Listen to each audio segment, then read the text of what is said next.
friends, welcome back. Let us continue with the discussion with another aspect, that is the approaches to contemporary leadership styles. Till now we have talked about the early trends in leadership styles or theories. Today I will talk about the contemporary models of leadership, the recent trends in leadership development. The most recent development is the leader member exchange theory, which is in brief is also termed as LMX. That is the acronym that we use for leader member exchange theory of contemporary leadership. This theory is also known as a two-way or dyadic relationship or a vertical dyad linkage theory. Two-way dyadic relationship theory or vertical dyad linkage theory, which talks about that hierarchy also plays a major role in creating a relationship between the employee and the leader or the subordinate, and there is one-to-one relationship between the leader and the follower. So, when we are talking about LMX theory, this theory is completely based on relationship based approach. There is no task orientation, only relationship orientation is being maintained between the leader and the follower. So, this is a relationship based approach, and the leadership focuses on a two-way or dyadic relationship. Two-way dyadic in a group, when two people are attracted to each other, they form their own subgroup that is termed as dyad, which we have already discussed in our previous lectures. So, this creates a two-way dyadic relationship between leader and the follower, and is also widely known as a vertical dyad linkage theory. So, the goal of LMX theory is to explain the effects of leadership members, teams and organization. To what extent the relationship between leader and the member or the follower impacts the overall goal of the organization and the group goal. So, all the members, teams and organizations are in relationship which have a significant effect on each other. So, according to LMX, whenever there is a relationship orientation, the base for any orientation, any relationship orientation is based on mutual trust and respect with some members of the team, but not with others. Now, within the group itself, the leader is there, but maybe one member will have a very cordial relationship with the leader, but maybe another 2 or 3 members will not have a very cordial relation with the leader. Similarly, vice versa, that leader is more close and open to one member and may not open to another member, but ultimately whenever leader and one particular member of the group are close to each other, they respect and they trust each other, then they are in a dyadic relationship. There is more relationship orientation between two people. Further, this theory also argues that because of time pressures and certain demands, leaders establish a special relationship with a small group of their followers.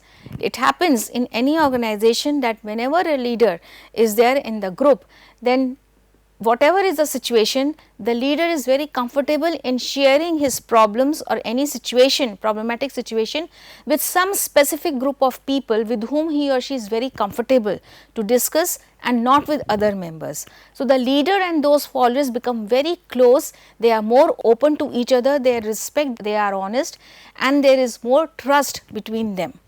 So, not with others, but maybe specific number of subordinates will be there with whom the leader can share all the problems with them. So, the leader argues, this theory argues that because of time pressures on certain demands, leaders establish a special relationship with a small group of their followers. Whenever the leader is more close to specific group of people in the goal in the organization, then ultimately this creates an in-group. There is a boundary that is created within the group itself between the leader and some people with whom he or she is more approachable, and they create an in-group, while the other members in that group becomes the out-group. Although, if we talk about different types of group, in-group and out-group, in in-group members have a sense of belongingness, whereas in out-group it is about feeling of we about they. Similarly, in any group, when in-group is formed as a form of subgroup, then there is a feeling of sense of belongingness between the leader and those members, and the other members are perceived as outgroups. So, they fall into the outgroup category. So, the individuals make up the in-group, they are trusted, get a disproportionate amount of leaders' attention and are more likely to receive special privileges. Disproportionate amount of leaders' attention means that maybe the members who are considered as outgroup, they will not get any attention from the leader to that extent who are the members of the in-group. This is a differentiation about leaders' response or perception about in-group and out-group within one particular group. In-group members will get disappropriate attention and some privileges, whereas out-group they will not get that much of attention and privileges in comparison to the in-group members. So, when we are talking about LMX theory, then the in-group has certain privileges. The members also at the same time receive greater responsibility because the leader have more trust on those members. So, they have greater responsibility and they are being encouraged to take up those responsibilities, and their opinions are being very much appreciated and solicited under any difficult situation.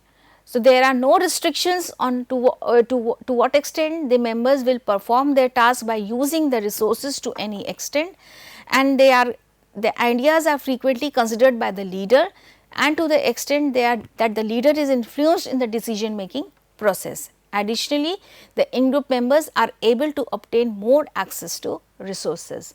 So, this is the advantage of LMX theory, that whenever there is an in-group, within the group the leader and the members of the in-group enjoy all the privileges and at the same time share maximum number of responsibility and participate in decision making process, because the leader is influenced by the members of the in-group.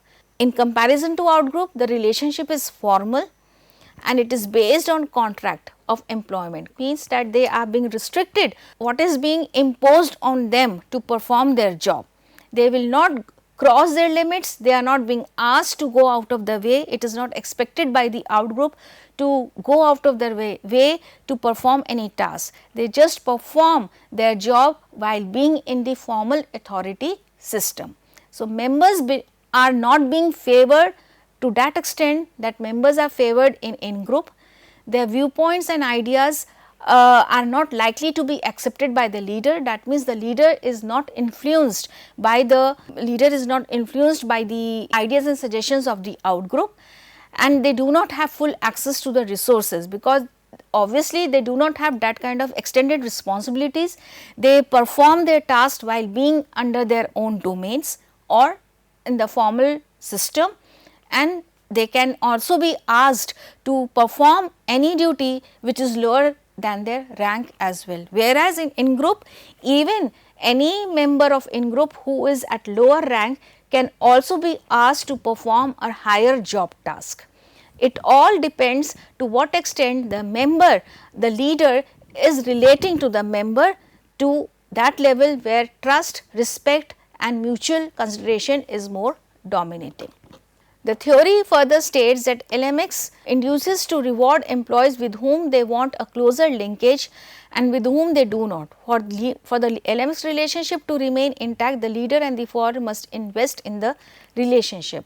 To continue this relationship, even if the task members of the in-group members have more tasks to perform, they have more responsibilities to perform, but to keep that in-group intact, the members need to be acknowledged, recognized for their performance, so that the group remains intact, and again in future the group is performing better, taking up better responsibilities and performing at higher level, because this becomes a necessity of the leader, because he or she is depending on those followers of the in-group.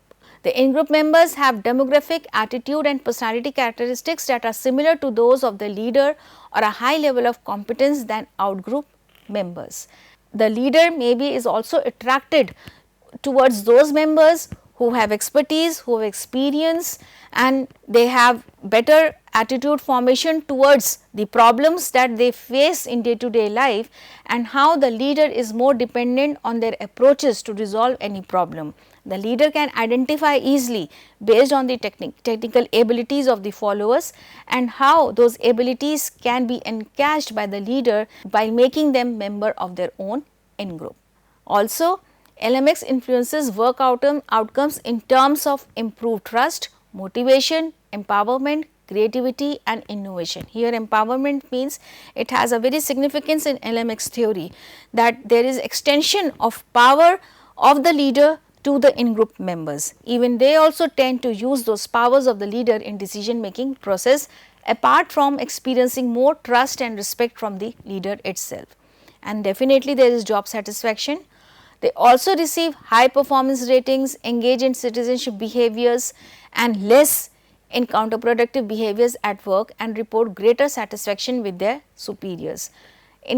Under such circumstances, this also leads to frustration among outgroup members, and they engage in counterproductive behaviors.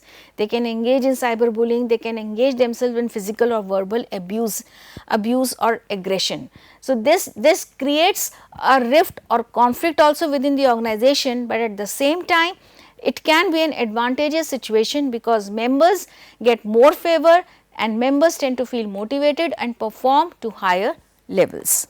This is a diagrammatic representation of the leader member exchange theory, where leader within the group itself has formed his own in group, and there the interactions are taking place at higher level. It is not only about high performance or about decision making, the interaction levels are also being conducted at higher levels, where subordinates like A, B and C form an in group and are directly related to the leader. The relations are informal basically, whereas the same leader has formal relations with subordinate D, E and F, and they form an out group. So, the interaction between in group and out group is restricted based on the boundaries that have been created or established by the leader itself. So, influence is more in group and less influence is there in out group. So, the amount of participation that is allowed in decision making, the in group members have more permission to participate in decision making process than the in group members. So, the theory deals with the dyadic relationship formed between leaders and their subordinates. So, this is the base of leader member exchange theory, that how people create a base, a dyadic relationship. So, A, B and C. So, A is directly related to leader, it is again 1 to 1. B is again related to leader or vice versa, and C is related to leader again vice versa. So, they form a dyadic relationship or vertical linkage dyadic theory. So, this is about leader member exchange theory. In the next discussion, I will talk about some more recent trends in leadership in form of transformational, transactional and charismatic leadership style. Thank you so much.